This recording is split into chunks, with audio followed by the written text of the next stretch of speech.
Adversaire officiel et principal ya faire les afali. Faire ko ki ba bagarre. Zalaga wara budaka adversaire do. Nombre de bakofi encaissé et bika biso ba tozotala da yo tozo zwango. Vous ne voyez pas que ça a tendance à devenir un conflit entre Roga Roga et Ferre? T'es conflité. Et ça nettement conflit. T'es conflité. Ferre dans une bakofi a fallu trop. Si vous vertige à zone location ba tout soit bête. Dans ma juge de touche. Yakawa Roga ba tosaleni. Rapport na nga ba golo ba laksa ki golo a cité. Ba proclamer ba samba débat. OK. Ba loki partir. Ba samba débat zawara. Calendrier pe dans ba tubite, choisissez une date. OK. Dès après ba samba débat wana. Deboya siko officiellement na bikanda mairie pe na gouvernement na biso hôtel de ville. Bofinga Roga, Bofinga Nabino. Deboya do finga. Fête des poissons, ils ont mal beaucoup. Là, il y a mais tu sais que oui, tu as bêté fête des poissons. Ok, ouais. Je sais. Mais oui, que banque c'est on va faire. C'est à la même date le 24. Parce que oui, Robert tu as la même mboka. C'est la même fallu pour aller dehors. Bouta. Ça arrive à la fallu. Bouta. Bon, en passant, je sais pas, je garde le micro avec vous. Je sais pas, c'est bon.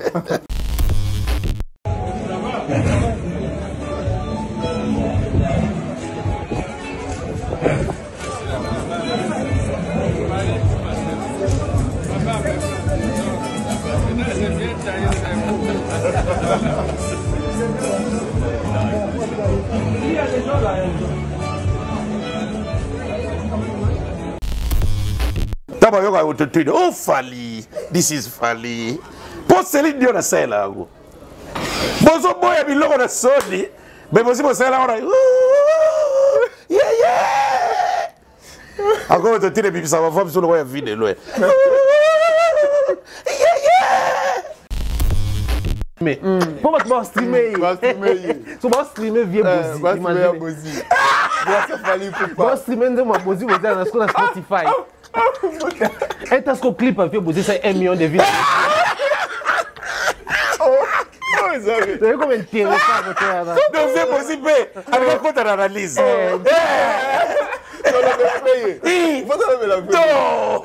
C'est fabuleux.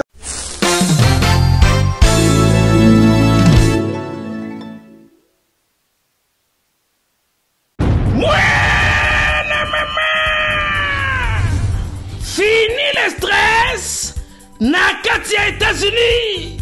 Restons chez Lisa Loboko pona kolia biloko kitoko repas ya ban Afrika.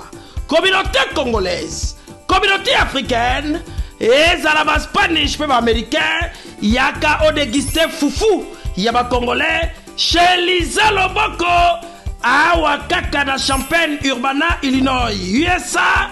Et si kawapi okokuta meni lokola ntaba motu ya ntaba batula dongo dongo nkoba ya komweta pilipili mpakasa na mosaka basambwisa yango na ngai tunanga nini musique douce okolia okomela kasi kobosana te karaoke détente peba activité ya ndenge na ndenge Mama Liza Mufinuku ya États-Unis apesi bilengi na kati ya Champagne. Awa yaka olia madesu batula mabumu ya ngombe ya sexy.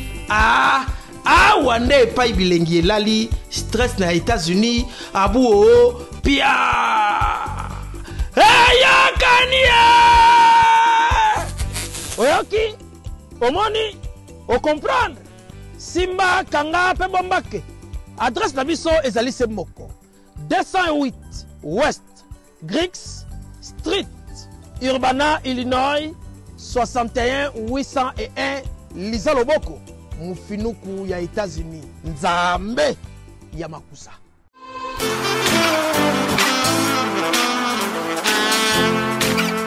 Vous êtes en Europe, Asie, Océanie ou en Amérique. Voilà, aujourd'hui c'est très facile d'envoyer de l'argent en Afrique. Tap Send. Tap Send, les moyens les plus faciles pour faire vos transferts en Afrique. Et surtout en République démocratique du Congo et la République du Congo. vous avez déjà ROCP là. C'est-à-dire, de la maman, papa, mbongo, cousin ou neveu, c'est plus facile aujourd'hui. Tap, send. Télécharge l'application et envoie ton argent sans inquiétude. C'est très rapide et fiable. Ceux qui ont Tindi Mbongo, on a Kinshasa, pour rejoindre Orange Money, na M-Pesa, on a Airtel Money. Ceux qui ont numéro à Brazzaville, à rejoindre MTN, on a Airtel Money. Utilisez les codes promo Mumbaya et vous aurez droit à 5 € de bonus. Donc ceux qui ont Tindi Mbongo, frais de transfert, les ATO. Ladies and gentlemen, bonjour et bienvenue dans cette émission. Je suis le jeune Moké à la présentation et c'est un mariage aujourd'hui car il y a Africa Mobimba Télévision et Fimbo News qui ont fait ces mariages d'aujourd'hui pour vous diffuser ces belles images là où vous êtes dans vos escarcelles, dans vos agglomérations, mesdames et messieurs. Je ne suis pas seul sur ce plateau, je suis accompagné de deux invités, des super invités. Alors mesdames et messieurs, je ne peux pas continuer l'émission d'aujourd'hui sans pourtant dire un mot de remerciement à toute cette équipe qui assure la réalisation de cette émission.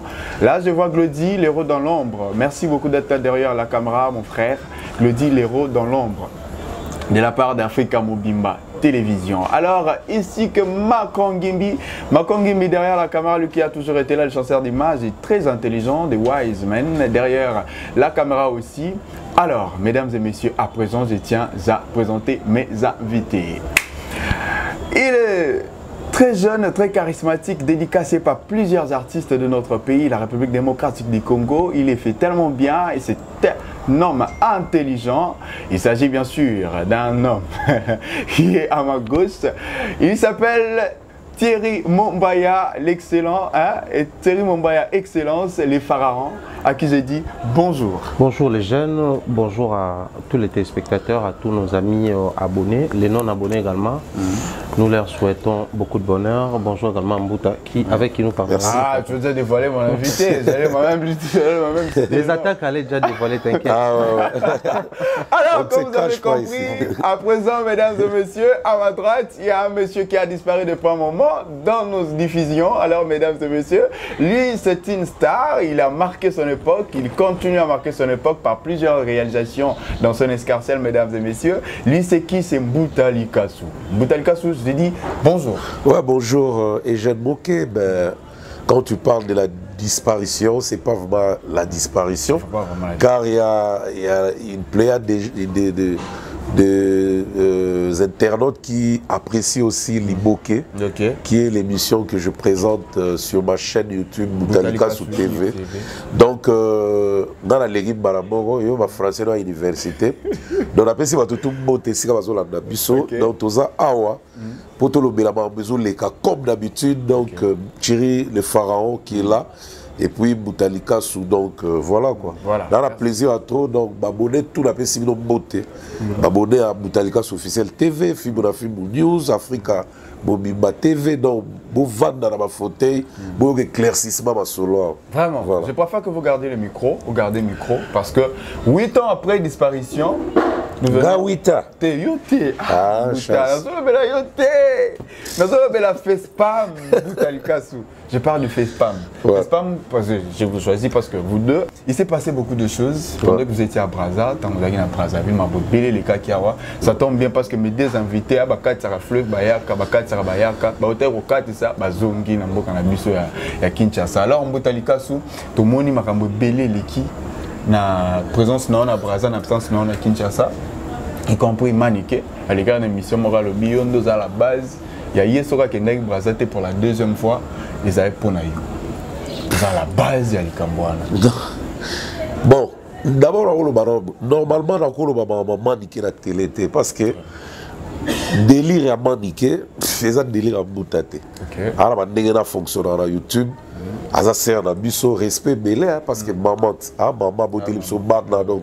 Ma prince sera baba li fanto na biso to matato kita ataku to fashane ma prince sera baba na biso donc moi na babi azamo na Mbouta Likassou azamo na Fali azamo na Ferré azamo na ya donc moi na héritier bon bazabana na biso surtout prince alors yaza maman beauté lipso mwana a déplacer ba langage marque on a te pour na Boubali na quoi donc c'est mec na surtout neti mutalika soué parce que makamutu manika lobaki eza lokuta ya lokuta d'abord je me justifie c'est très mutalika sou d'abord eloko esoyanga azobengaka moyibi nayibi mbongo na bango aqualifie moyibi parce que moyibi yango avandaka pembe na roga loyal alingaka nanu loyauté parce que moyibi yango ayibi ka manike ayibi njora te ayibi ba Mike Lokamba te ba Idor te ayibi pe mbongo ya organisation te parce que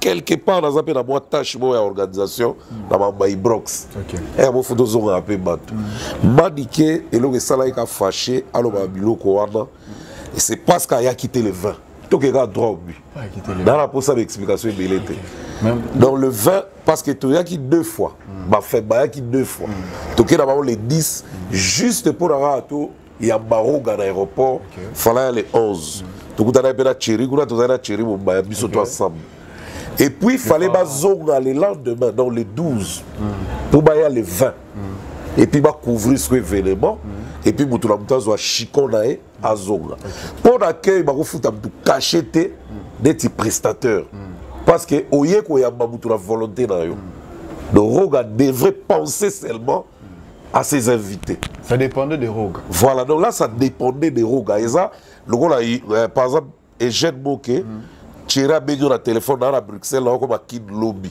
yo lo chez yo OK o yamba l'aéroport à Gilles na été so ils ont caché. Ils ont caché, ils ont fair play. Donc ils ont fair play. Manike n'est pas passé par moi pour tout qu'il y ait Brazza. Elle est passée directement par Roga. Donc elle a Roga à Paris. Ah, bon, Yozo ya, Gapé Fona ya, Roga. Non, non, non. Gabam dans ça là on a qui Bouta. Donc tu dois l'appeler. Abaye. Non, mais Bouta pour aller. Gapé l'a invité. Abaye pour aller pour notre salle à Nilte. Tu as un problème là, Manike. Et puis tu as un problème. Le fait à Ozongelanga et les années. Est-ce que Kokenamo habite au Kende les 10 les 10 soirs là la tagile batuto Kenda ba papa na tangi goma jora sipelite kwa nini kana OK boy te suki boy ba kwa na ngai ba blo mo de wala bon on ko discuter te il faut dima offre mutu parce que bino mo dimi aya na retenir la liste jora pas benga roga na ndenge donc de bazara na ba Mike ba benga roga na ndenge na ba ba benga ngate la batu o na benga ngamo poto ki des a Idor eza whisky wishia et puis Macron Gibi pour caméraman alors roga MC a géré ba roboya comme ça ba salika accueil et puis le lendemain ba zongi na ba kid bon répétant to gobi les 9 na bengi ba na lobby aéroport et pardon beach na beside aéroport lobby beach en 12 heures ba retouper baye ngara zaira bongo te tanga lo ba ki o batinda budget faut que ça va 500 pour baza ba pour baza na habité je ne minimise pas mais pour baza ba extraterrestre tout pour banan parce que même musiciens sont qui presté te batin l'on caché vraiment so que juste invitation faut qu'on ba moniot après ba peso yo sing mais pour ba banan pour tout ça la budget il y a 500 na mutu juste pour qu'il y a baroga. Même si on a bon mêlé, on ne jette pas l'argent comme ça. Même on a numéro. Parce que c'est peut-être qu'on disait que Maniké, sa présence là-bas était très remarquable. On a dit le passé. D'accord, ignoré. Maniké. Elles sont populaires. Elles ont la Djoraba populaire. Blague à part Lilo. Manika populaire, Djoraba populaire. Cause dans le Rwanda, regarde, Dimaki ba Yambaye. Baba sœur et puis Baba populaire. Qu'est-ce qu'on peut retenir de ce dossier? Alors, de ces dossiers, on peut retenir que moi, je n'ai jamais touché quelque chose pour appeler ça. La preuve, et jour roga. À part Maniké, et là, ça pour un désastre, Maniké, tant que y a Miroga les 11, les 12, il y a que Nabaroga à 6 heures. 6 heures du matin. 6 heures, attends que tu bénisé, attends maçon, attends que tu me à 6 heures, l'homme peut-être que d'accord très tôt, donc on a peut-être une heure. Mais Roga devait se reposer parce qu'il y a Madika Bibela Roga à 6 heures. D'accord, c'est la tête, on a c'est la parce qu'ils ont une motivation. Et puis, il y a la bouta, Roga. Alors, tant que Bibeli Roga à 6 heures, Roga Beginga. Ah, Manike na héros, bon. Le roi a ça comme il a pris, il y a Maïga Sololi. Comme ça, au ticket à la libre quand même, à ça, on a besoin. Roga Tinde pas, il faut maïcha, dans ma précision, pour comprendre, pour tant que c'est pas bien. Mais tout ça, on a considération. Alors, Roga Tinde, Manike, dans mon anaï, qui pas, il faut maïcha. Parce qu'ils sont bons, des bazori kid. Et les restes, de tout côté, à 11h, dans solo Jora Zongi, de Akipepe Mike, dans Inor, Baïgo Zonga. Donc, le 20, tant que Baïga Zonga, Roga Salisi réunit à toute l'équipe. D'abord, on a dit par un bouton. Maintenant, il faut que Arabi, on a pour un bouton, aussi, to Yagi, Bazongi, Mino de Bopona, pour Mino de Barabidje, Mino de Bakolo Makam. Roga Tuni Batunae, ma conseiller nae. Maintenant, il faut que Baponi Njora, Aya Yebo en janvier. Les restes de Bayate. Na Tuni Baron, oh, t'as un franc côté là-bas, tu l'as. Oh, Bayate, Basala, et ça la bien. Beaucoup de barons, autant à Kombona, et ça la bien. Après, si il y a le bité. Vous les jouez à Bibela prise à 6 heures. Ils ont polité. Dans le cadre de respect entre Missona et Ayate, tous appellent la fierté. Et tous appellent la fierté. Vous savez comme ça, Aya. Peut-être qu'il y a 4 heures, on ne sait jamais. Donc, tout ce qui est à le roi tout le soleil, il y a et s'il là haut, et s'il là haut, voilà. Parce que Manike Tangwayete. Cible les bouta. Qu'est-ce que j'ai à voir dans ma organisation? Lui peut-être il y a de diaboliser qui pour la Zouanine. Nous supposons la diaboliser après la Zouanine. Pour la parole, on a besoin de Zouanine. Pour la Zouanine, on attend comme Manike. Dans la tina dans la hauteur, Manike c'est ma soeur. Donc pour la Zouanine, on parle de la tonga boutou. Jamais, oubliez ça. Là pour la Zouanine, on parle de musique ou pas la Zouanine déjà. Pour tout le monde depuis 93, 93. Si les lots, tout cas, donc il y a un président à vie. Même si on a regardé la position de tir, il y a un président Roga. Mais dans le groupe, il y a un président. Donc, Roga, il y a un côté. Et bien, si on y est, parce que ils ont le droit à passer. Donc la preuve au monde qu'il y a qui pété. Dans les cas il y a qui pour groupe et décider qui basagi réunion. Mais il soit ciblé là, abadi ko finga mais la CP la guité étant que parents, même si on soigner les maloba près. Pour l'accent de que ça on a base. Bana na ba CP la guité, ya za la bana à respecter la bana na e bana ne peut pas respecter que aza aloba pe ba ba na télé que moi na reprocher ngaboué. Moi aussi mes enfants sont là, à l'université. Donc baza pe la droit, il y a retour là papa qu'est-ce qui se passe? Sur les locaux pourquoi il faut le barreau? Donc on a CP la T. La CP la T, donc on a CP la T. Dès aux aboués, banda na carrière tili, l'on a la salle de là où tout est, dans les atas 10 francs dans les salamate. Mais il est carrément déjà, donc voilà quoi. Merci beaucoup. Merci, c'était ça l'intervention de Mbouta Likassou par rapport à un dossier qui est sorti après les retours de Manike à Kinshasa. Alors, revenons, qu'est-ce qu'on pense? Ah ouais. Pharaon. J'espère que vous en faites. Ouais, ça va. La biso tu as besoin de précision. OK. Ben ouais, c'est la précision. Mais ya zalaki. Nazaki wana a besoin. Tchera zaki de ya ko lo bangote parce que concerné YouTube ezala kufa yo moko. OK.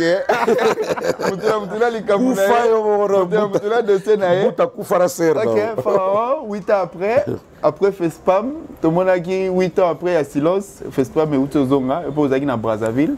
Yo moko personnellement impressionné Zaki nini comment on a retour à Fespam au sein de Congo Brazza. Nga personnellement na des activités culturelles. Mon biso toi na milieu culturel et ça la biso plaisir sur quoi place moko boye beaucoup d'activités sur tourner. Ça te permet aussi d'exercer. Il y a des concerts, il y a des soirées, il y a des activités. On a eu la chance d'être très proche d'un organisateur. On a été contacté également. C'est d'ailleurs ce qui fait que pour les acquis ouverture. Fespam mais ils continuent d'être toujours sur la boue. D'ailleurs parce qu'avant ici là, faut assister. Fespam mais ils ont 3 sites, ils ont à Mayanga. Il y a Souka Lobby. Ils ont à Kintele et puis ils ont à Massamba Débat. Donc 3 sites où ils ont permettre de concert, tout ça là. Donc pour Nanga, c'était un plaisir de voir parce que Monica édition on devait faire mais avant il y a un musicien belé bakenda kuna. Je me rappelle même à l'époque choisi solo à bébé choisi tant qu'on a succès. Ils ont appelé grâce à Fespam parce qu'à l'époque nous avons produit qui Madame Claudia Sassou. Mais les musiciens belé à Congo bakenda kuna. Et ça parmi biloko oyo, ngana sepela parce que il y a l'implication gouvernementale dans l'organisation. Voilà. Sont allés même interview à Sidi qui diabaté dans un aéroport à lobby. Moi, je suis venu sur l'invitation du président de la République. Voilà. Pour moi, c'est tout ce qui compte. À l'inga dans le détail, j'invite tout le monde, j'invite ma communauté malienne, mais mon honneur, c'est du fait qu'il y a une liboson à Brazza. Officiellement, on a eu une invitation à président. Donc ça prouve que les hauts sommets à la Katsa Makamboana. C'est d'ailleurs Babilo qui toujours le rôle à refléter au projeté côté au pays. Et ça, c'est la capitale na Brazzaville. Pourquoi pas un grand festival organisé par les gouvernements et ça m'a fait Awa, où on sent l'implication du président de la République. C'est vrai que ça va passer par les biais du ministre de la Culture et des Arts, mais que ça soit sous les hauts patronages du président de la République. Parce qu'en soi, en termes de grandeur, na RDC, un festival à Bongoté.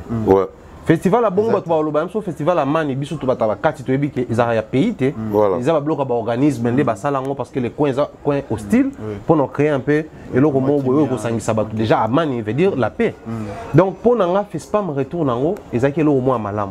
Seulement, la lecture, toujours ça, la paix est belé, entre autres, en termes d'organisation, bloc est belé, mais aussi après 8 ans de silence, c'est normal, un problème est belé. Pour nous 8 ans, l'artiste est belé.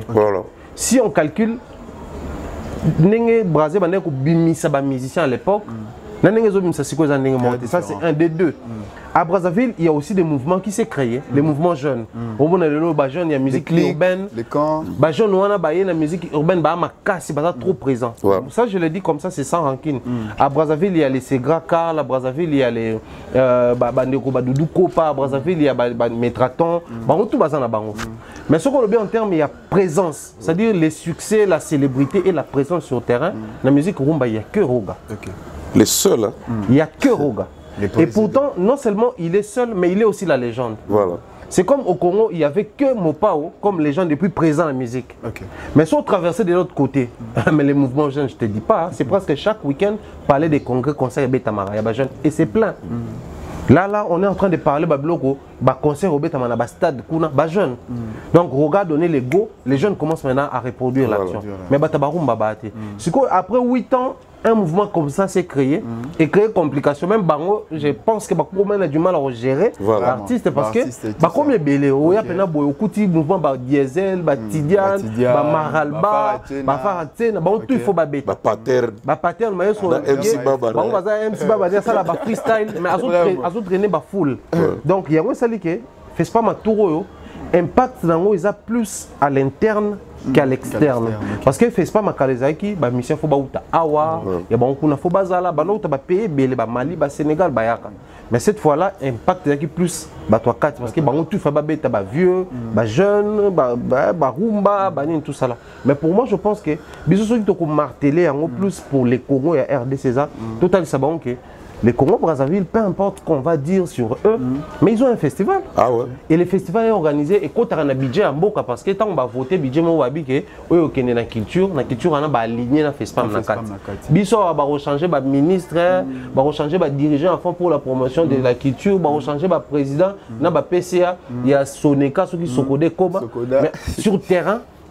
Accompagnement pour un projet culturel qu'ils ont raté. Les artistes se démerdent, donc il est grand temps. Il n'y a même pas l'encadrement. Pour arriver même à l'encadrement, total là-bas, on va bimisi mutu. Pour faire pas moi, on va lucrater nani ça, va bimisayer, va encadrer. C'est pas ça, pour éclairer peu d'internautes. FESPA besoin à Congo Brazzaville. C'est le festival panafricain. De les Afrique Mobimba. Donc, comment on a postula, les devants, et puis financer en bien. Il y a un baran noana. Mais qui RDCP organise FESPAM?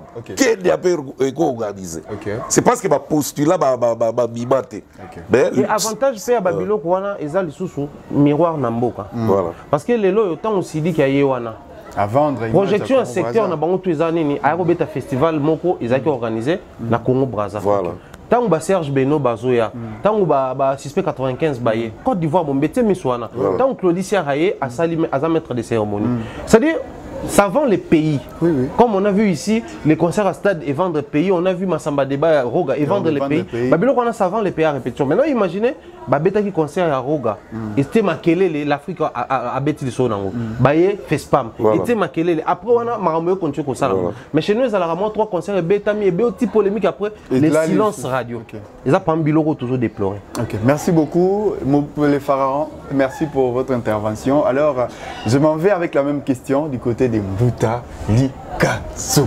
Non, ben, qui vient fraîchement du Congo-Brazza, allais-je dire, je signale. Ouais. Fraîchement, bien. Fraîchement quoi? Fraîchement, les Galobadines. Fraîchement, donc. On nous passe bien. Franchement, au Woutin de Pena. Ah oui, oui, Sika. Oui, Pena Sika. Ah, ok. Ok. Non, mais 8 ans, ils ont eu un problème interne des salariés qui peut-être Tchangona nous pose. Ok.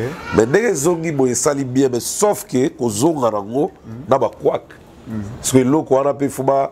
Vendre entre bango, qu'est-ce qui s'est bien passé, ni des simbagité, parce que allure ils ont même terre. Ils ont même allure et peur de moi allure. Faut le bien. Envergure ils ont qui. Mais parce que ça au tali FESPAM, il faut comprendre que FESPAM il y a un côté. Même quand on a quoi tu dois faire FESPAM.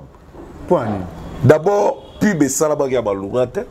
Côté communication. Est-ce que il va diviser le stade? La moitié du stade, il y a utilisé. Donc, le podium est dans le milieu, côté tout vide. Et côté bateau, et puis dans ces bateaux, en termes là, il y a vendre image à événement. Tout le monde a un festival, même ma couleur café, ma bleu belé belé. Bateau a télématique côté podium, on a senti bateau. Engouement, on a ça la ambiance, il y a un artiste, tout. Mais, tout le monde dit vraiment que pelouse vide, quelques journalistes et leurs caméras, au Tali, stade à moitié vide, publicité, ça dit vraiment tête. Parce que même les Congolais sont étonnés. Qui vont jouer, qui va faire ceci, qui va faire ceci. Et maintenant, il est baraté. Vraiment. Donc, on a une communication sérieuse dans la Facebook tout au Yébi. Il y a tout ils ont pu réunir Ferregola de l'autre côté, Autotone Sasta des Martyrs récemment. Oh, Zaki pas en mesure que Zouapé Roga, Auto ça la plein à Massamba débat. Mais pourquoi, je ne sais pas, c'était il manque en confiance que notre retourne de ces locaux pour la Facebook. C'est bien de comprendre. Bah éviter, Facebook pour éviter, oui. Mais à la charge à éviter. Il faut comprendre que logo. Combat éviter oui. Éviter. On va s'épeler à la bango. Mais charge nous a fait spam. Il faut une organisation interne. Réussir communication et l'organisation pour attirer dans le lieu et l'organisation. Et puis les noms aussi, ils ont l'influence. On va faire Gaulois.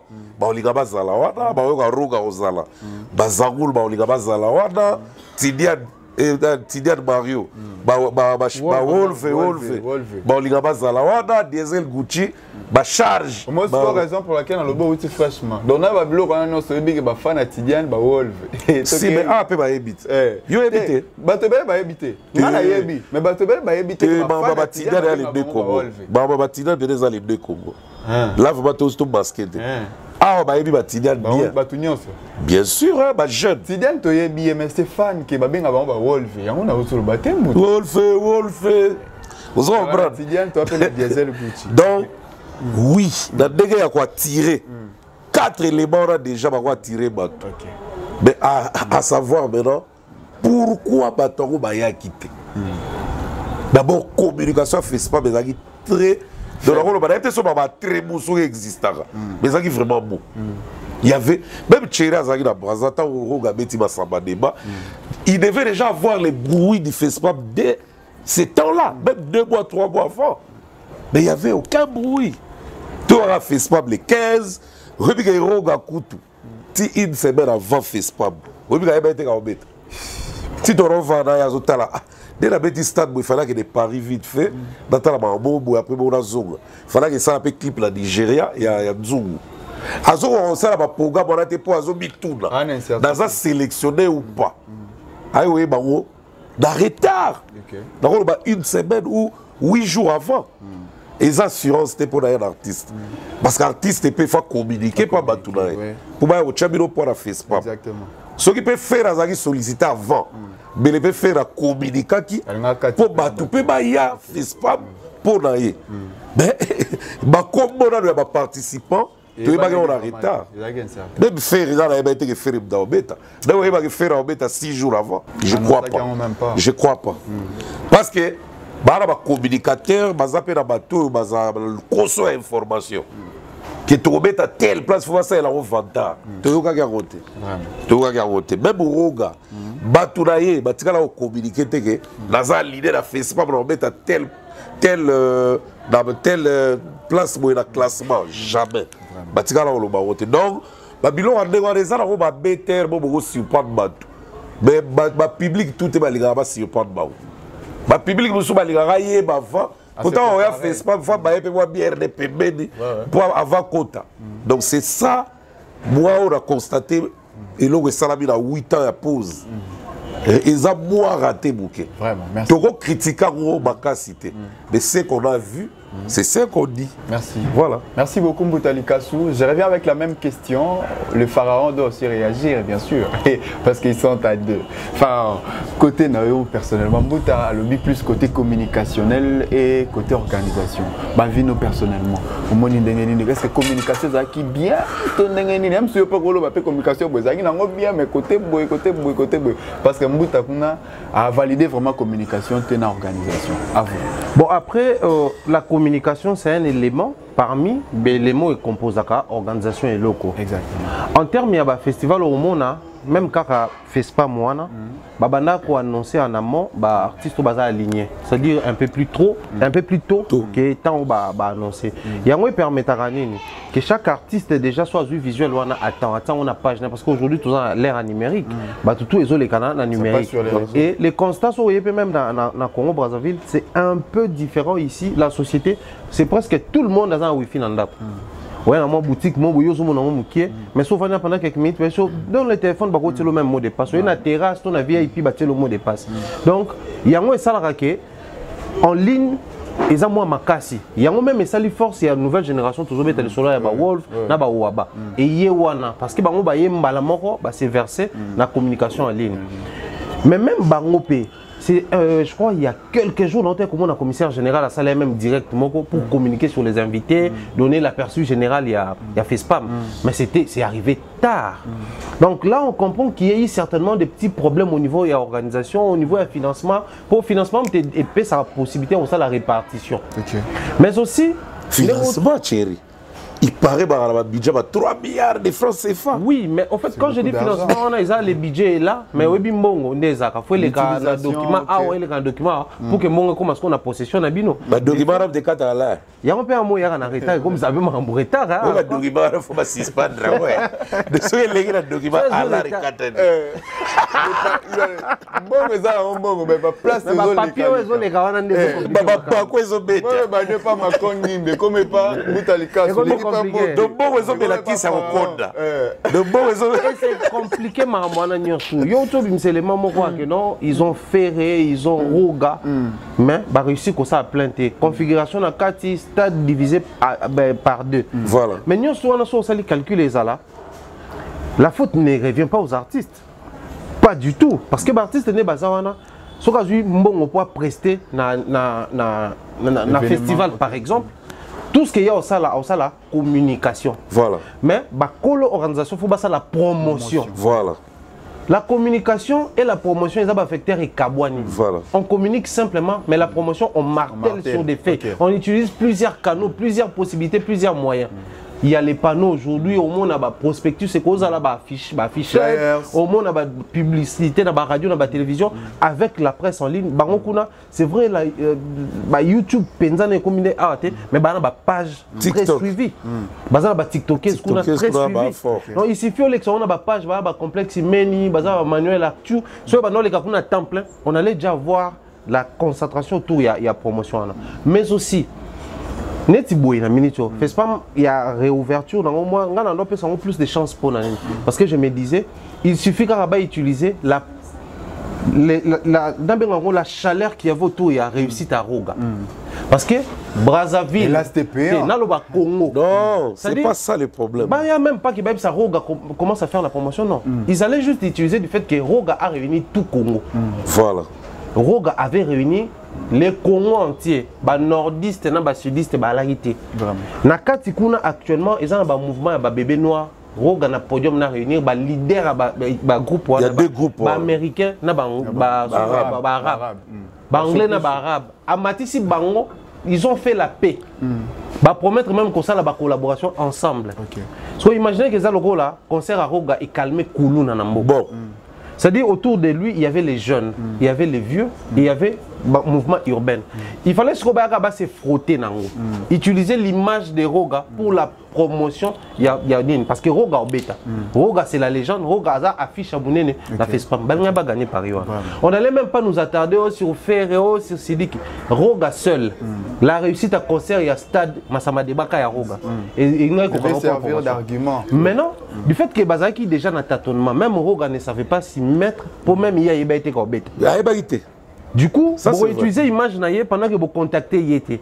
Or, tous les artistes contactés, soit vous avez contacté à temps, ils allaient utiliser l'image. Donc, vous allez utiliser la dernière prestation, par exemple, des Roga, des Ferré, des Sidiki, le lot mouvement jeune. Talaraka, 6P95, il y a une ouverture. Maintenant, rappeur, tout va se réunir autour de lui. Voilà. Pour un projet, pour un freestyle, la sombre, un clip. Il était même à la base du pâté. Ils vont réussir. Mais vu que Basali a noté, conséquence, il y a un moment où vidéo. Et puis Thierry, ceux qui ont avant, faire les gars on a martyr, Roga pas les gars on a dit. Faire pas les gars qui a évité même des problèmes. Il y a banani, il y a ba marque à Ousvalité à Kana contre Brazzaville. Roga. Parce que gars ba que to que beta après ah donc bon mécaté. Il y a quoi pas bon vraiment. Alors, donc Batiagi fait un piège. De ceux qui font la Brazzaville, ils sont méchants. Ils peuvent menacer la beach. Vraiment. Alors, tout contact là-bas. Vraiment. Alors, merci Pharaon pour ton intervention. Alors, tu n'as pas de prestation, prestation. Les prestations prioritaires. Ah, là, à côté prestation, on peut la Bayagi. Mais il faut chronométrer les spectacles. Festival, ma bête à rôle au concert à vis-à-vis. Tout concert, bon,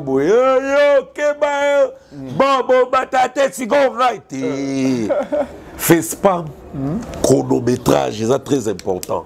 À part Rwanda, le président était au stade. Le président va fonctionner dans le protocole. Vous voyez que le président tient papa Sassou Nabiso. Après stade, il fallait que des mariages à moi. Si vous avez un président, concert, donc on a un spectacle, ils ont 20h22, 20h26. Pour présenter les mariages à quelle heure? Total respect. Normalement, en temps réel, il fallait un groupe disons à la une T. Il y a fiche T. Il fallait à 17h ou 16h. Tu peux aller à stade. Si le président est à rejoindre le temps et belleté, mais tu vas satisfait parce que mon artiste est tout le podium. Qu'est-ce qui manquait à 15 minutes par invité? Tu vas mettre la présence du président. Est-ce que vous avez que président qui vous avez que vague à Batupé et puis tout à la paix heure. Tu as Mikolo, tu yebi. Babu c'est si la R. Dans Kinshasa, déjà 22h, on a Keba, il y a un bus, tout le monde taxi. Pour aller à stade de Belé, ils ont un taxi, Bazali. Mais ils ont un bus, 90%. Si vous avez un stade, vous avez un stade. Vous avez un stade, ils ont un diata, donc ils ont l'équipe parlement, comme dans le débat. Si vous avez un stade de Martin, ils ont ils ont entouré la Kassavubu, l'Iguala. Ils ont entouré.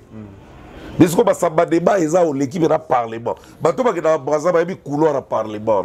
L'équipe plateau parlement. Ok, vers Diata, ils ont débat. Ils ont la facilité aux autres, ils ont Diata. Dans quelques bateaux, ils ont château d'or. Mais ils ont Mourali.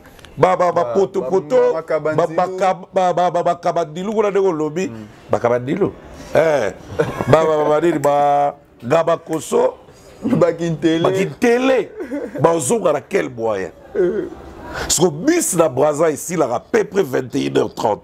Et Kaouki déjà. Si quoi, na Kouéwana, Batoubaotala, papa na biso azala na kata stade. Celui que pendant que le président azala na kata stade, Batoubaron bima déjà oyebi. Oui, bité. Les gens sortaient déjà. Une information. Déjà. 10 syndicats au bêta. Batoubaron bima déjà na stade. Parce que Batoubaotala, façon rapide parce que basala qui réunion na bakulu na te que jour à Facebook ba menacer pour douter. Bakulu na bazaki au courant de rien. Ba bika que Tchatcho body boy. Ce que vous faites c'est protéger. Donc fois où elle est là soit ali pardon bari la vana na Gabasoko et na Gabakoso na où elle ça déjà. Vous oui. Oui que banda basaba de bati Gabasoko et ti Gabakoso. Oui ko ko meta 1h30 2h nzela. OK d'accord ke ko barate. Oui que banda stade Timikal, oui, on met à 1h dans le bando, ok. Et là, c'est quoi? Si on va couler la paix, bazaki na fériété. Et là, qui fériété, non? Ba couler la bazaka na fériété, jour roga betagi.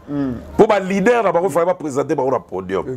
Ya lelo fériété au salaté, donc il y a tout temps dans les cas. Mais jour à FacePam, ba soleil na baroté, lelo férié, lelo té. Ba yaka baza opérationnel. Si vous avez un opérationnel, vous avez dit que outil FacePam. Les gars, outil wapi. On a outil FacePam. Si vous avez outil FacePam, biso ezap. Alors bon, tout le monde plan. Il y a un moni, batu ba yebela ki bien avant bakomi ko biba. Oboni FacePam bora. Ata bazwa ki faire match clôturer vraiment. Batu ngaba zalate. Parce que Roga bâti le podium à 22h18. Moi, j'ai calculé l'heure. 22h18. Le président s'assoit qui fait continuer les sous-sous. Tidiane Maria et Gobata.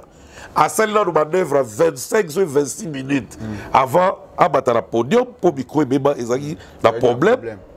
Et puis, Tidiane a bâti 9 titres. Après, il y a aussi Lisa. Ne baba di ko benga Roga. Siko bato ba ozana stade, Roga mutake tika ba ona carte. Tozo rapé bato. To balala la stade. Tozo rapé bato. Do bato ba est-ce qu'il y a un stade de Marty? Bah si c'est vraiment 23h. Parce que Roga est monté sur le podium dans 22h. Je crois bah 20 et quelques coups. Siko ti abanda ko prester 23h au bête. Oya ko vanda wana. Roga ko tinda jeep ne ya G et tike na palais. Donc, arrange d'ailleurs tout le monde est en train pour dire qu'on a parlé de donc prestation pour un gars respecter qui connoté et ça li babé parce qu'il fallait sur 15 minutes à chaque invité malgré va réussir qu'avant président tellement pour pas mettre un feu d'artifice tout le monde a presté mais Boutoutou a presté parce que il n'y avait pas respect de l'heure. Je suspends. Voilà. Je suspends Bouta. Oui. Je pars sur le pharaon. Merci. La même question. Les prestations prioritaires pour Nayo. Après, à un moment donné, on a un festival, on a un système d'équipe standard, c'est pour éviter justement Babiloko. C'est-à-dire une équipe qui va répéter les chansons répertoriées. Par exemple, c'est dit qu'il va jouer telle chanson, faire telle chanson, Roga telle chanson, Tidiane telle chanson, va répertorier une équipe standard et Zawana. Voilà. Donc, tant que après Nzemboyo, transition, on te donne 3 minutes, tu descends, l'autre prend le micro à Mati. Et Vitaka, Bablo Kwana, Oyebinde Zalaso, musicien Mati, Bam soupe barana exigence guitare na yenga na bete la raté. Nga pona pesa feeling na na effet na nga moko. Soit ligne beta nzembo ezana feeling ati effet moko boyana. Et babilo kwana nyonso ezo ba minutes. Attention ba pesi 15 minutes tout le monde na ba liste. Bam soupe bazaki na ba 30 minutes, bam soupe bazaki na ba 15 minutes. Mais au moment que ba manœuvre wana ba retard wana nyonso et ça li que et même biso et perturbé même et lengi à prestation. Mais na kota la paix prestation j'ai retrouvé les côtés africains, les mauvais côtés africains, les mauvais côtés congolais. C'est-à-dire le président Zaha faut ngane donc lia bilo retour né président Zaha santé biso ne tozawa. Na bantu bali bali faire. C'est-à-dire au monde on va mettre 9 titres. Groupe moi matin en festival, oyebi pena minutage ba pesio mais on abusé largement. Bon, on va abuser à un titre moins de plus pour éviter comment on peut ça pendant que 30 minutes, 30 minutes au bêta 5 nzembo. musique à Congolais ils ont déjà 9 minutes donc ils ont déjà 3 nzembo na ndambo mais bato bakine na plus de 5 titres bazaki Bantou de la capitale 9 nzembo imaginez Yarolali sapé et puis Bantou de la oui mais tant Bantou ils ont bête président Abdazaki vivant stade tout ce match avec micro na public na ba gradé on va la particularité de Moutalika sur le plateau. Mais dans le bien solo parce que Bantou, ils ont génération 50 matate. C'est comme le public ils ont plus vingtaine, quinzaine. Wolf. Yo va dire na komito na papa et kebere ils ont gagné na tango so.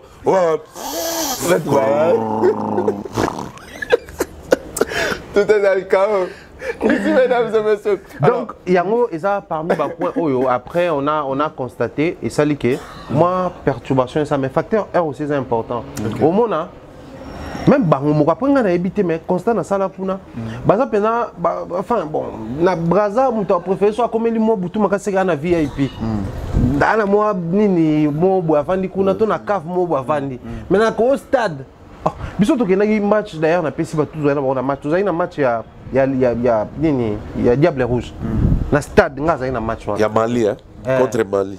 Bon, ils étaient pour pour là qui mais ba tout d'abord na ko bimé là ba mo. Tant que mulile ko mokota.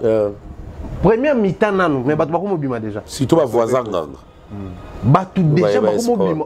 Au moins maintenant que et quoi moko boye vie de côté au talent qui on tire boye tant on boye vie de côté bah c'est nato kenda to bima avant la culture na bango ba bloka ba stade ba nini ba longwa on neti mo avant alors comme ma festival moulai peut-être ils avaient peka po na bango ba ndo retrouver plusieurs artistes et on certainement ba comme même erwana na temps normal je ne pense pas que même na euro bataki roga attends tout moi encore tika son donc ils ont prouvé d'ailleurs qu'il a encore des fans seulement moni ba bloko ya ba polémique et puis manipulation méchante ya outil nezo mapson bloko wana ba vidéo nezo circuler non ba tout basila qui mais c'est très normal même muto à faire circuler vidéo so ba tika tika la wana heure wana peut-être na tika la so ko to bataki sirigi diabata clôturer même ba installateur ba ba zalaté alors zala yebo na ba streamer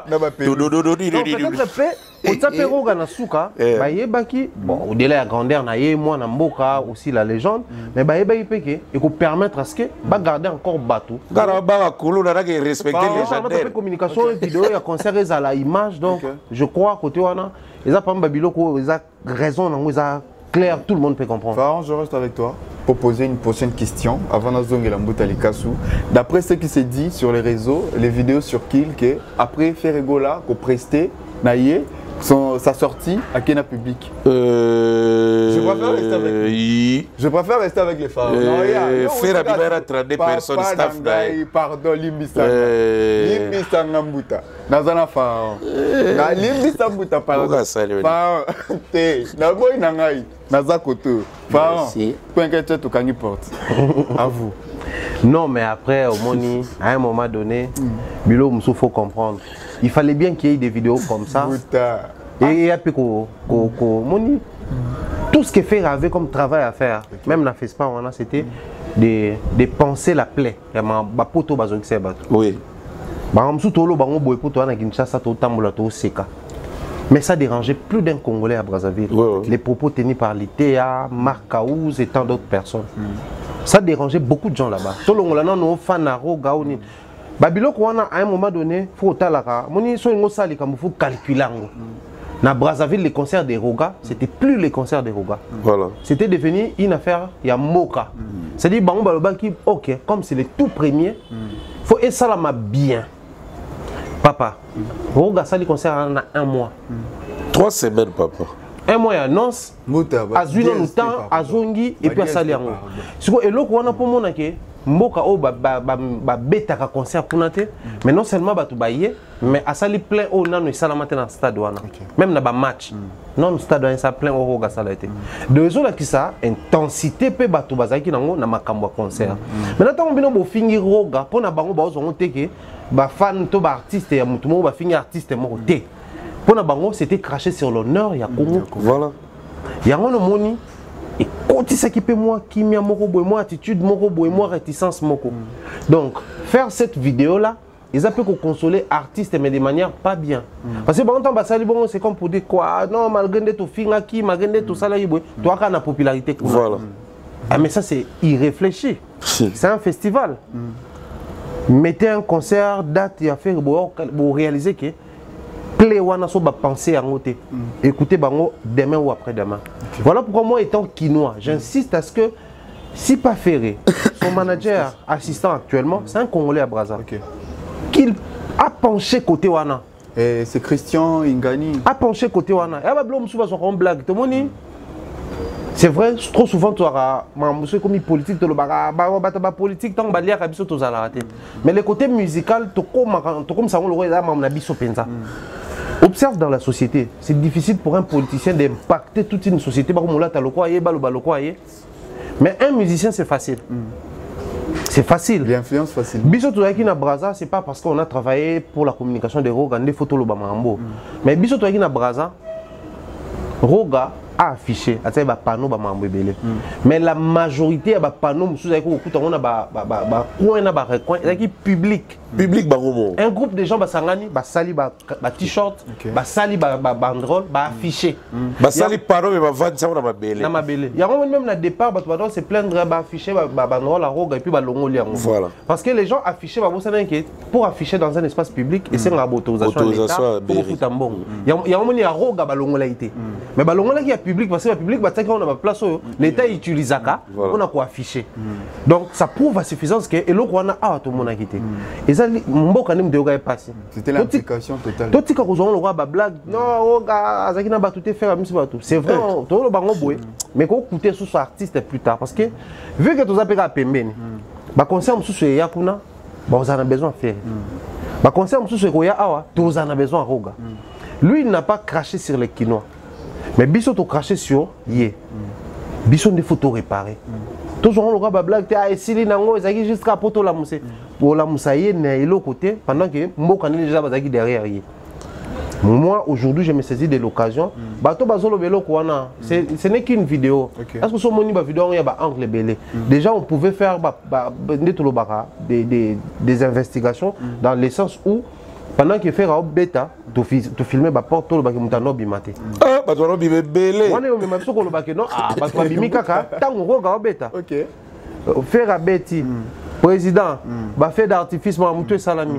Déjà même dans la nature ya bateau ba mona mambu photo ba ndokende déjà pour ba ba otika là ba onde ba aussi ça maramu nyonso et ça explique tout nga la ligne ko kota polémique wana te nga problème na ngezali toi ko ba que ça problème quoi problème te c'est pas que Roga a obtenu un message pour soulever bateau ba la contre-faire rien du tout mais la conscience et aussi l'objectivité dans l'analyse na biso photo loba na ba vérité voilà c'est ça le but ça nande ba vérité que non rajouter une telle vidéo et ça c'est provoquer des plus on attend to komi Brazzaville à la qui motema munene ayambi ne faire à ça n'a un problème ouais ba yembi penae tout ce que les gens n'ont pas il est cananango donc bah que ça sous bas problème sous tout ça là qui ah donc bah continue on se moquer na biso et bah bloc on est sa propreté n'oubliez pas qu'il y a un procès à conflit de Brazza pour et bah que ça va problème donc ne rajoutez pas bah problème faire au pays même bah pour casser ma mambo italiété du coup bah bloc autour on le voit blague voilà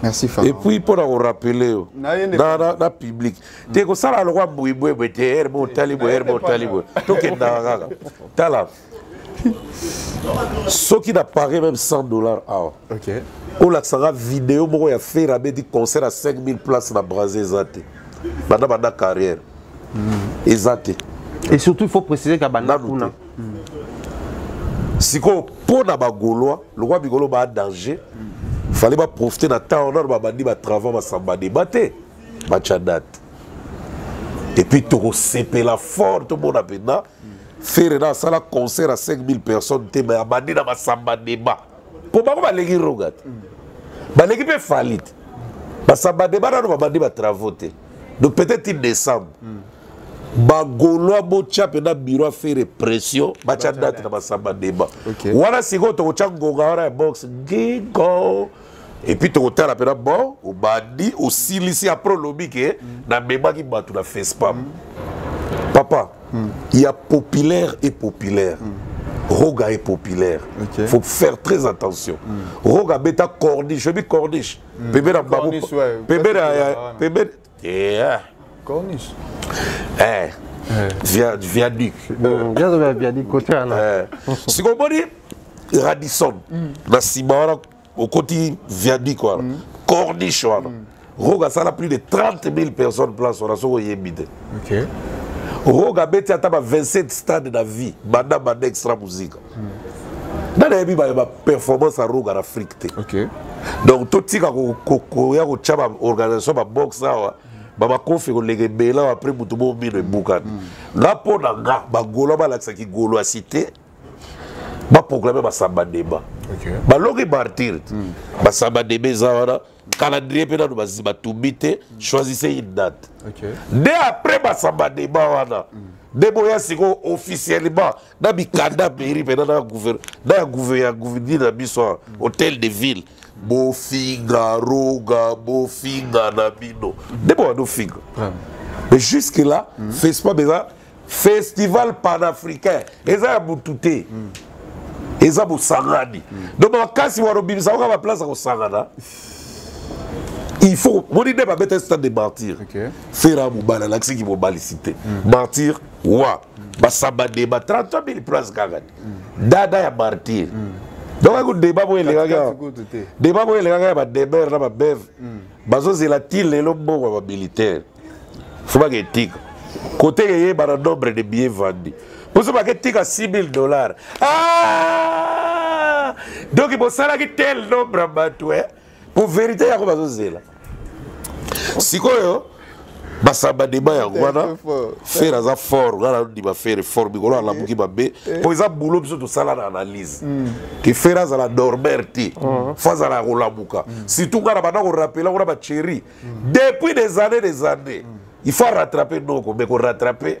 Et ça le ba 207 et rattraper fisé. Pour yo so mettre na basaba débat.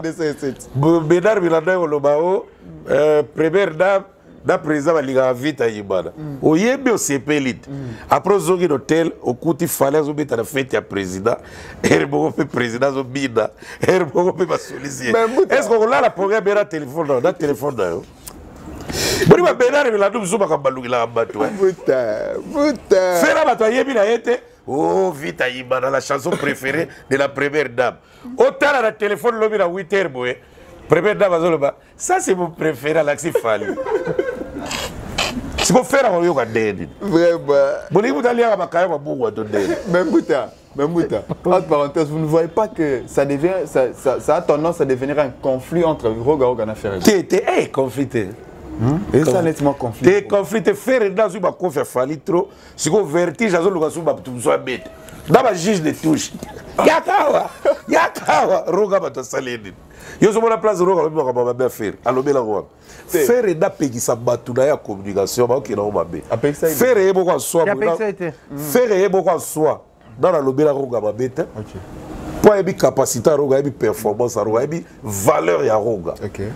Au bon temps, Roga bandi na extra musique, faire un bête dans le quartier. Ok, c'est pas bien à on dit. Il y a Girgir. Rumba de jeunes. Rumba de jeunes. Voilà, faire la rumba de jeunes. Daki, epayate yo, gougou. Rumba de jeunes. Si vous avez fait un côté, wenge musique. Baroga d'aba BBC. Extra musique, yalelo. Succès. Baya petit en Angomo Africa. Sada ba begi sama ba robeta. Ba bete belé. On va ça d'aba tourner. Le temps va bien ça. Bokili bobi bayoka extra. Faire répéter azagara wenge. Bera ba podium ba bija ba podium ya wenge. Herbo ba boagi ba cri herbo ba bini dobolo. Maintenant bera ba fichier. Wara roga déjà qui dans mouvement poto. Vous comprenez? Donc azar expérience tellement que moi minimum bien respect faut ça. So ben ça là on manquait ba koulou tout comme d'habitude. Mais bon, ils ont la bouteille pour la lobby. Il y a leader d'Abino. Ça va rattraper. Ça va te rattraper. Donc, dès que tu as la palmarès, il y a carrière. Au début, il y a la silide. Oh, et où tu regardes. Yo, BBC Bizorbi, oui. Mais Zogo, et la danse est des tango. Vous comprenez? Donc dès aux aboués, adversaire officiel et principal, il y a fait les affaires. Faire qui va bagarre. Zalaga awara bundaka adversaire no. Nombre de banco fait encaisser et ebika biso ba tozo tala da yo tozo zwango. Mais ça a des efforts le gona pe ba. Au bout de martyr, ya lo abeti fali ko fait li bubu. Do ba batraquage tout fallait betagi ayo baxele ga fête président do ya zolo. Ozomora déjà des banco fait ta ya bakero ba. Parce que au sur le 8 décembre dans Wembley Ovo. Voilà ce que ça a bêté au Koumadiba. Tout. Donc, on va faire les fois l'Ougandais, à l'Ogo la Babiloko de challenge. Au Logo les martyrs, oui, Tchabersit. Baba on est réservé. Tchabouit. Donc, Babi n'a pas dans sa robe de Tchana du Boye, Tchana du Boye, Tchana du Boye. Wana pena guerre, baza adversaire. À l'Ogo hérité, à l'Ogo rogate. Zara Fali. Balenda Bangode. Oh, c'est la chanson préférée de Baba. Baba est bon la vidéo lobby. Lui c'est mon préféré. Avant a été papa Bagsi les choses. Ta barbe là bien taillée. On coupe la dégaine parce que comme ça boit avantage boy. Ce que Bilo va se faire abonner au téléphone on s'appelle. Ah bon là que bazo conseil pas ma fan. Vraiment. Donc tout tika fallait abundana faire. Roga za adversaire merci beaucoup. C'est la roga bakabazara adversaire na biloté. OK. Adversaire a fali. OK.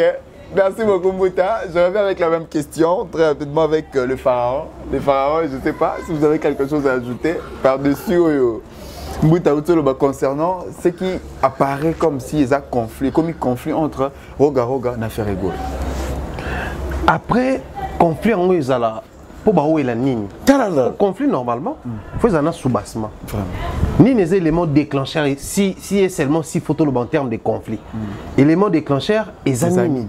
Parce que Roga c'est la République du Congo, Ferré c'est la République démocratique du Congo. Deux pays différents.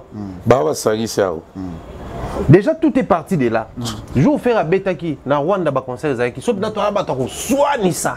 Fais ça tout luka mutuni à Betaki concert na Rwanda. To tombo ka poto linga bangote. Abarurorori.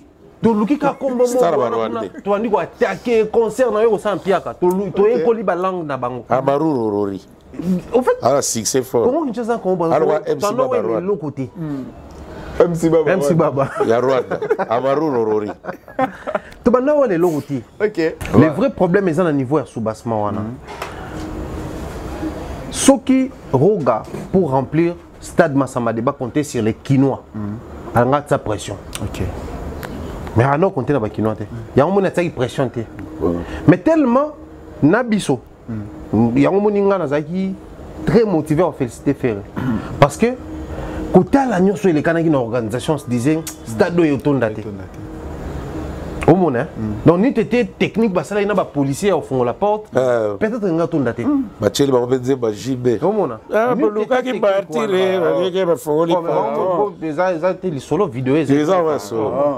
Vidéo maintenant on parlait pharaon. Mais un journaliste à logique vous a. Il faut aussi là où ça dérange. OK. Parce que les vrais problèmes est zawana. Donc na bango on a conscience que une partie peut sur mobilisation type brasé yawa et ça abisso bien. OK. Si ko ba calculer ba comprendre que mutu a été date na braza. Na yé na date c'est impossible ba traverser belé. Parce que papa, to bete solo ya Roga. Mbouta tout ça et le parcours Roga c'est avant Fali, c'est avant tous ces gens là. Papa Roga c'est Wenge. Roga ça ba polémique na Ouera. C'est quoi comme la polémique là na JB. Faire donc déjà du fait que même Bata faire le loba banga kakaye, ça prouve qu'il est encore fort. Parce que tout solo là, au moni babini fait ta belle portion zaki na nini na. Na fait ta belle. Bah ça les belles poissons faites. Et combien de date? Au fait des poissons, de belles poissons. Des poissons. Ah chérie. Des poissons à chaque année. Pourquoi faire alors des belles poissons? Je suis loin dans mon tour. Ils ont lapsus faire à ça la berère. C'est vrai, on n'est même pas compte qu'il a vu bon. En fait, faites des poissons. Je suis très sérieux. Il y a des belles poissons. Voilà, il y a c'est même pas compte qu'il a vu bon. Ok. Faites des poissons, ils ont mal beaucoup. Là, il y a pas de Mais tu sais que Wera Moutabete a fait des poissons. Ok, je sais. Mais oui, que banque ça n'a pas fait. C'est à la même date, le 24. Parce que Wera Moutabete na même mboka. Et banque si ferré. La Coste Moutabete na même mboka. La Coste a joué les gars papa Wedjo. Et banque si ferré. Pendant que na ferré, na la Coste, na Wera Moutabete na Changu. Bato batondi sa stade. Bana Changu. Donc il place ma fille ferré. Et dans du Wera. Mais Moutabete na Braza. Et banque si. Donc ça prouve déjà la grandeur, il y a moto à Nobetafuna. Mais seulement, quand il y a adversité, je ne trouve pas les mots. Mais s'il faudrait tout le bon terme adversité, adversité dans la musique, il y a Congo, Kinshasa, Congo, Braza, il faut ça. Dans la musique, c'est-à-dire les musiciens tout à Congo, Kinshasa, dans les musiciens tout à Congo, Braza, il faut pas bunda parce que chaque pays faut tout. Faire un moment à il y a Mboka na ye. Faire un moment à Fali pour aller là. Bouta. Ça arrive à Fali. Bouta. Bon, en passant. Je sais pas, je garde le micro avec vous. Je sais pas, c'est bon. Je garde le micro avec vous. Pour les gens, on dirait que la roga fali. Oui, roga bon, on est fali. Eh, peut-être. Roga est le tigre. Ah, le tigre. Fali est le bêtise. On va confort de mon Bon, je garde le micro très rapidement parce qu'on court vers la fin de notre émission d'aujourd'hui. Alors, je garde le micro avec vous, avec un peu de temps. Je ne sais pas si vous pouvez développer la présence de Fali. Oui, on va le roi dictionnaire. On dirait dictionnaire, mais le diplôme. Bouta. Merci, Bouta. Merci. Alors, Kouloutou, présence à Fali Poupa, na mariage au Ezalaki Bongo, invitation, il y a président, il y a République, Bouta Walo Sekala. Il y a le bal, on a dans le Boutate. Vidéo de pèse mes stomacs. Non, mais la présence, ça y est, c'est juste pour dire que mon musique, c'est ça bien. Et ça, parmi Biloko, d'abord, avant même de commenter sur Yango, j'ai dédié cette vidéo-là où on voit short vidéo, on a entretien ça, mère, père, moi, bango. Parce que c'était la famille. Famille présidentielle, elle est là, tout de suite. On moni musique. Batouba quand ça musique ezaka koyemba. Musique c'est les comportements, c'est la communication, c'est l'entourage de l'artiste. C'est l'image que vous envoyez. Au moment où nous sommes en train de vivre, l'industrie musicale va payer belé au matin. Mais les pays comme Congo Brazzaville, on a regard la musique na bino. Ba musique est belé, ba bien, bato ba ki na masamba de ba ko mona ko ga beteka boko côté ba classique betama bato ba oyemba ba na ekuna mais tant bazo pesa regard moko ya respect na mboka na bino ezo na que ils estiment que bosala musala bien. Voilà. Merci beaucoup à la donc eza parmi biloko yo na dédié ngo ba gaulois pourquoi pour pas comprendre combien ils sont en train de rendre un très mauvais service à la carrière de Ferregola. Vidéo oh ya Fali ya web. Oh, bah, la première dame, la présidence à soi. Oh, première dame, c'est lui mon préféré. Vidéo des souhaits. Simplement c'est lui mon préféré. L'artiste, il faut payer sa image, il y a bien. L'artiste, il est panafricain. Nous nous arrangeons comme ça, faire la musicien Kaya Congo. Aza a un profil, ok, bah, il y a une place sans que l'eau soit tachée. Papa, comme ça blague te. Ndé toi le roi toi ba congolais, le côté sentiment pe ko sala. Et après battement pe mettre na président, c'est vrai c'est la fête du président, ils ont na bango, mais ba pe na côté sentiment que bateau pe ba finga mboka na biso. Le côté sentiment balongola ngo mutute. Vraiment. Balongola ngo mutute. Bon, grand frère, question monsieur. Il s'avère que Ferregola devait marquer sa présence dans Congo Brazzaville, il devait être là. Pourquoi il ne pouvait pas aussi se dire voilà, faire tellement yani awa, faire avec ta il a fait ta présidence, je pense qu'il faut tout la fête. La fête, tu es musique mingi, ta musique est la fête n'est pas comme une boîte, la fête est pour servir bateau, ambiance bien. Fallait dire les seuls à bêter la fête. Ça, c'est ce qu'il faut savoir. Mais les seuls au madame à lobby, c'est mon préféré. Ça, c'est un. De deux. Aza, dans la vidéo, avant même prestation banda, il y a un entretien en privé. Nous avons moi, place Moutazo Martelé, madame, mon préféré. Celui-là, c'est mon préféré. Alors, quand on a beau. Alors, bien, on a eu. Mais tant même la stade a tiré au fond, la dame de ma préférée à ma première dame. Et là, pendant moi, côté P avantagé, tout le monde est là, moi, sommet à la première dame, c'était lui. Sommet au Sama en États-Unis, c'était lui. Oui, la Côte d'Ivoire, c'était lui. La Cameroun, dernièrement, avec Madame Bia, c'était lui. Ah, la Côte d'Ivoire. Au-delà de tout ça, vous pensez que c'est seulement la musique qui a mis à niveau. C'est la manière dont ils ont véhiculé la musique. Voilà pourquoi ils ont ténor que voloko. Mais aussi longtemps, ils vont continuer à mal véhiculer l'image de leurs artistes pour atteindre un niveau. Aussi longtemps, ils vont autotité. Pour les Awana, première dame, elle est une artiste belé. Mais pourquoi ma préférée à moto? Et pas le on a mis son mobile. Alors on a mis son mobile, donc lui c'est mon préféré. Lui c'est mon préféré. Fallait que maman a une Ageline. Ayoka ba musique nini. Ayoka belé. Et puis fallait sa génération était.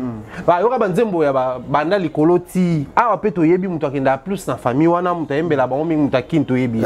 Mais ti akenda ka wana za ne préféré première dame te. Merci. Bakas. Merci. Si dans to yoga vote. Yo yoga vo. Papa. Aïe la vidéo on l'accepte tout ça là. Alors préféré n'était. Merci. Préféré n'est ça fallait. Je crois que Robert Tava yoga ya chara. C'est bon. Merci. Merci. Robert Tava yoga ma père Boussouz a chara. Moutana tu n'as sous question to au répondre. Mais Tava boni fali. Ah papa bad. Tu l'as préféré dans la papa pas maxi commentaire. Oh fali papa ta barbe bien taillée. Mais pour dire boy. Donc c'est présent il va TikTok qui parle. C'est que les autres qui sont pas maman TikTok président. Bango tout ba chako de tiri butaka na discours wana asa complexé. Yeah yeah.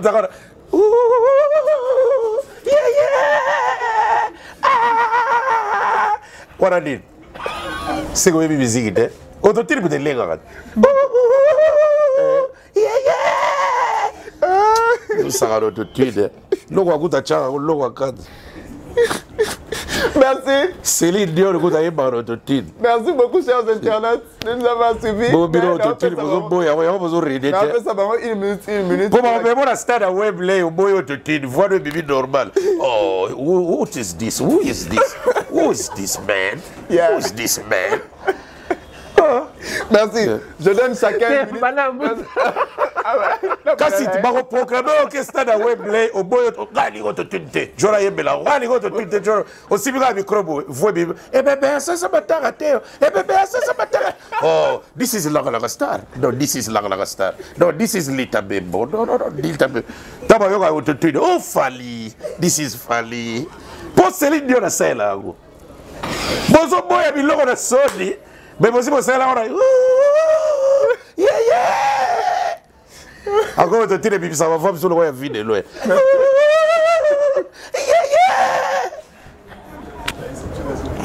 Autotune à bien. Merci. Merci tout le jargon de varier. Merci beaucoup. Merci à tout le monde qui nous suit en ce moment. Je donne chacun une minute. Est-ce que ça va côté fallait pas ça autotune? Ah, Mouta. Adiraja, Dishike, Dishike, Dishike. Kuna autotune des athées. Baby no kaka, ya chara autotune, ya chara. Bon c'est là Webley pour le zoo. Bon que Facebook ba Webley. O bandika abwe. Oh, this is Lita Bembo. No, this is Bozian. This is Pepe Kale. Pour autotune les arrêter. Voilà, merci. Merci beaucoup. Alors, je donne chacun une minute pour répondre rapidement à cette question, parce qu'au cours à la fin de notre émission. Il y a beaucoup d'émissions à savoir choisir. La fin de notre émission, Pharaon, le featuring de Fali Poupa et Bozi Boziana, vos impressions? Autotune, ça, autotune. Putain. Quand tu es émission, autotune, ça, autotune. Merci. Vous t'as déjà répondu.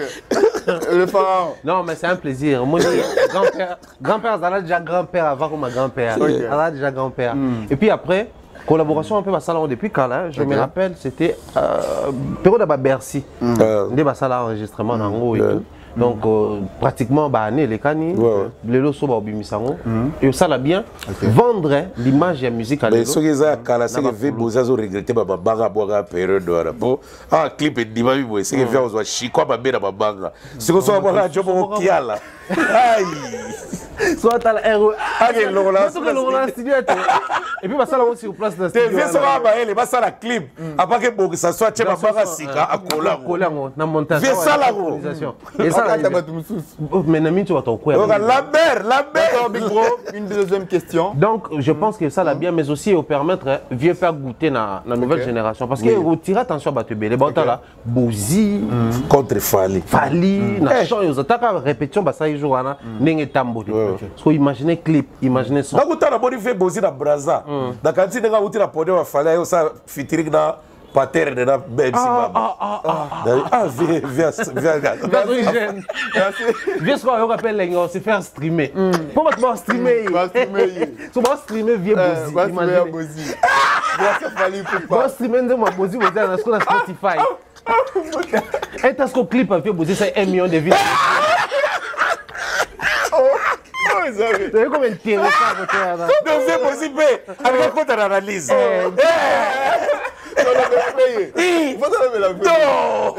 C'est très rapidement, le comportement des musiciens de Félix Ouazekwa. 30 secondes pour répondre à cette question, s'il vous plaît. Les comportements des musiciens de Félix Ouazekwa, est-ce que c'est Félix qui a raison ou les musiciens de Bazan a raison? Non, on a tort. En tout cas, on a raison d'être sur notre Sanani, ce qui est sûr. Et il est dans un mauvais moment parce que le concert est comme il peut mettre. Il est vraiment dans un mauvais moment. C'est vrai, Félix Ouazekwa, c'est un artiste. Quand les médias ont passé un message, il a baissé les bras. Non. Les gens viennent pour moi, tout ça là. Mais soyez-en sûrs. Ce qui concerne Félix dans le stade, on avait retrouvé l'ossature Rwanda, il y a Jos, Seden, Gessac. Pour te mettre, tu as un maman, tu as un texto, tu as mon ange. Tu as plus c'est Rwanda. Après, bon, au pire, peut-être que tu vieillir, tu ne peux pas y être, mais ils ont moins risqué. Mais tu as plus de bilo. Du fait que Kei, actuellement, sauf que tu as la sincère. Ceux qui ont une musique à la maison, on a du mal à reconnaître aux musiciens tel, aux musiciens tel. Et bon, quand tu as payé, tu reconnaître aux musiciens tel, aux musiciens tel. Donc, c'est que à l'oba, le bateau, tu as la caille. Le bateau, tu as un stade, tu as pour Félix Ouazekwa, pas plus, pas moins. Moi, qui est, j'ai l'animateur Éclipse Solaire. Parce qu'avec Fimbu et tout le reste, ça l'a bien. Mais quand c'est ça, Fimbu, on a place, tu as un balle. Fimbu, on a un été. Surtout, comment raisonner? Pour un bateau, pour un concert sans balles, est-ce que vous avez pensé à film? Donc, toujours souhaiter toujours bonne chance, mais après, Babyloko peut réclamer. Et non, Babyloko est en bêté. Moi, je regrette là plutôt la réaction de Félix Ouazekwa parce que tout le la vérité tu évites les profils de chaque artiste. Félix Aza montre pèse image intellectuelle tant Babyloko a réclamé wana nga sur nazaki conseiller en communication Félix Ouazekwa nangaki plutôt na même na angle ya romema OK si aujourd'hui ba musicien so ba réclamer bloc aboy c'est parce que tous appellent l'industrie musicale té. Pour ceux qui ont droit d'auteur, ils ont protéger. Mission, c'est une voiture. À partir de droit voisin, droit de prestation, à remission de la voiture. Mais tant que le roi est structuré, bon côté. À mon niveau, les qui fabriquent à Sombi, les qui héritent à Sombi, fallait à Sombi. On a là qui fait rappeler c'est que moi mutuka. À mon niveau, na souka osani. On sait qu'on va mutuka. Pour tout le bango. Les producteurs de Félix Ouazekwa dans le stade, c'est qui? Yemoko. Parce qu'au stade, ce n'est pas moins de $100,000 d'abord, il y a budget standard. Sans pour autant, ça, dans $100,000, on va consommer combien de musiciens en voiture. Ce qu'on va calculer. Les musiciens, on va croire qu'il était vieux, est-ce qu'il a gagné? Est-ce que tu retournes ça battu? Pourquoi pas sommer les gens qui tout la présence de son jeune frère Fabregas peut influencer à quelque chose dans le stade? Parce qu'actuellement, Ming ba vidéo ba ça la basa Ming ba on ba les conférences de presse autour au monde ba. Ta ba ça la Fabregas ba ça la vidéo à boire là. Influence, il y a influence et influence hein. Mais stade des martyrs c'est influence. Oui biké Fabregas a influencé stade. Là d'ailleurs au Tchana du poids. Les concerts c'est à Félix donc on sous-attend que Fabregas devrait peut-être apporter. C'est là on a dit peut-être surtout revenir faire date Fabregas na GD na Félix na non bête avant. Fabregas avant. Toye basoy penza iko influencer na concert. Fabregas na dans ça des plans. Toye par rapport à la mobilisation na yé, to comparer ce qui ko influencer ou pas parce que na concert ne soit mobilisé bien, na j'ai d'habitude plein. Mais je les ai regardés couloir. Mais est-ce qu'il a mobilisé bon pona Félix parce que TikTok et Bimi c'est bien. Ah oui, Betana c'est bien. Mais est-ce que ça il est promotion parce que quand il s'affiche là, ils ont aussi les promotions. Bah tu vois ça ba promotion mais tu as pas effet. Pour y aller tout le monde qui a 5 ban effet après c'est un t-shirt. Bah c'est les promotions. Jusqu'à là. Ben VOZ. Alors Mouta. Tika qui boui ko ça naïe. Naïe. Donc VOZ quoi? Et alors on va bêter quand tu as date à partir. Mais ils ont risque. Bon, l'on a pas parlé de la défense qui est dans le rang batouté dans sa chorégraphie américaine. Après Boto Saga. Déjà, avant que tu aies découragé le public, le public déjà va décourager déjà. Décourager bon mais non, de bétar le gars tabouillé la communauté. Regarde ça la chorégraphie les gars américains. Bah donc on a TikTok la parler. Pour courage on va parler chéri ou yé bien quoi au stade. Ton nom on va pas oh bien ra ta ah on a la bisson bien on ça quoi c'est qu'on vient d'absorber quoi wapi tib TikTok na opio TikTok non bah na opio opio wap oh opio titre au pire ils ont tube mais tube na yet yebla phrase bon ata virgule gars il y a au pire te va passer na bata bon yo telo te ah on va battre la sinalar bata bon yo telo te na muta toi rapidement si te via za la tube te il fallait pas chambartir siko atazo kada ke batu ba yate mais fallait charo ata na tango za na tube pour ata kani batu ba yate pour te dire que ça fait semblant via bi ka kada batu ba ya boto ba ça la ra grand groupe ra ozilanine batu ba réagir so sali ra grand groupe ah et tu ragago gou yepe on appelle les gastades. Merci. Mouta un mot de la fin. On est écho. Si tu avais un mot de la fin. On a béco. Si tu avais un mot de la fin, Mouta. Rago go. Agora ya vide. D'instrument et que mera tira giri. Go. Et les cabra ba yaga go. Yonani. Fais bou. Et puis on mettre un concert dans des synchronisations. Fais bou.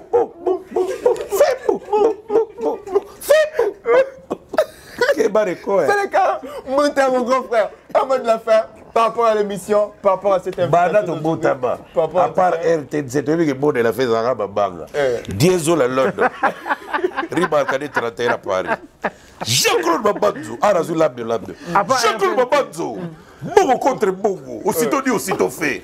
Dans la Suisse. Bika Soumbo, dans la Suisse. Rosie Gucci, en Pierre-Adi. Toké Souad. Clarisse Tarabouyembi. Merci pour la première dame de Lausanne, Motema Vego Belisha, maman André Ridge Louawa, elle ne fait pas comme les autres. Et l'ambassadeur plénipotentiaire, à ce pétard qui fait bou. Hervé Manseka, la Caroline du Nord. Merci la Sugiwara. Merci. La PSV Demer Bote. Directrice de RTNC. RTNC 12. 12. Voilà. Demer. Mon frère. Mbote, merci pour la première dame, Viego Belisha. Yo kama kombo tira boire. Mireille Flore Nadine Mayo ya Nadine Mbote na ye. Ah, il a évolué. Qui d'autre? Tu peux Bernard Chamala. Chamala ba Bernard. Ouais, Gabon. T'as comment à Soudan? Oui, la ah, fidèle. Alors, il va le voir, il est sur la boîte. Fidèle. Voilà. Mbote na batu tout au Bazarana Bisso. Un grand plaisir. Ok, merci. Je préfère Mouta. Ah, il y a un diplôme. Mouta,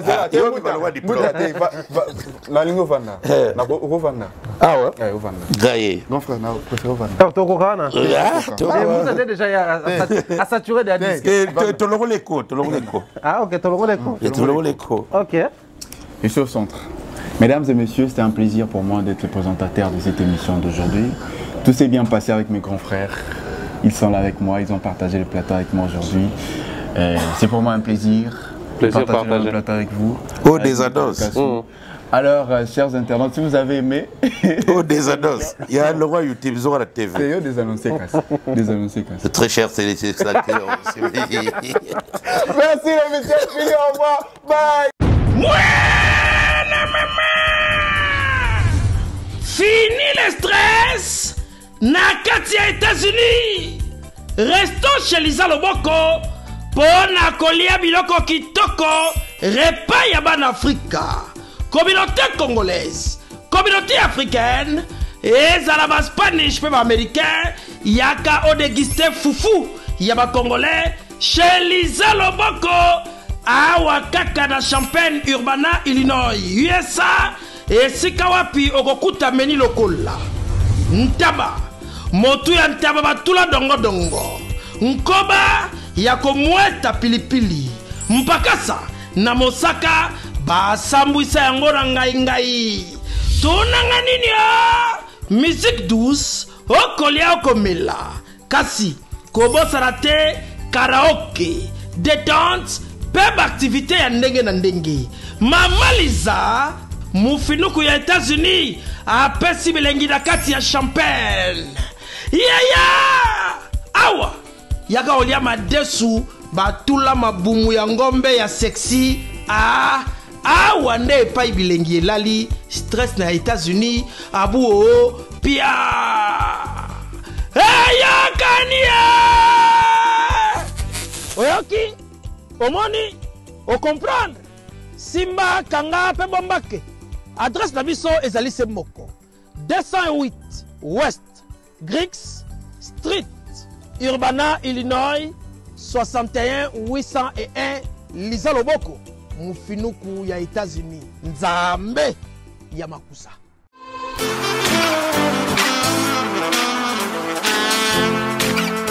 Vous êtes en Europe, Asie, Océanie ou en Amérique. Voilà, aujourd'hui c'est très facile d'envoyer de l'argent en Afrique. Tap Send. Tap Send, les moyens les plus faciles pour faire vos transferts en Afrique. Et surtout en République démocratique du Congo et la République du Congo. Vous avez déjà ROCP là. C'est-à-dire, de la maman, papa, ambongo, cousin ou neveu, c'est plus facile aujourd'hui. Tap Send. Télécharge l'application et envoie ton argent sans inquiétude. C'est très rapide et fiable. Ceux qui ont Tindi Mbongo, on a Kinshasa, on a Orange Money, on a M-Pesa, on a Airtel Money. Ceux qui ont un numéro à Brazzaville, on a MTN, on a Airtel Money. Utilisez les codes promo Mumbaya et vous aurez droit à 5 € de bonus. Donc ceux qui ont Tindi Mbongo, frais de transfert, et Zateo.